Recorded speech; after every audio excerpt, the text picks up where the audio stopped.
ഇതാണ് ഫിലോഡെൻഡ്രോൺ ബേൺമാക്സ്. ഇത് ഒരുവിധം എല്ലാവരുടെ വീടുകളിലും കാണും.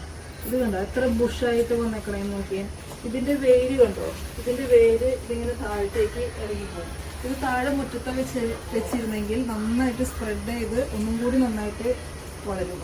ഇത് കുറച്ച് ദിവസം പുറത്തായതുകൊണ്ട് നല്ല ബുഷായിരുന്നു.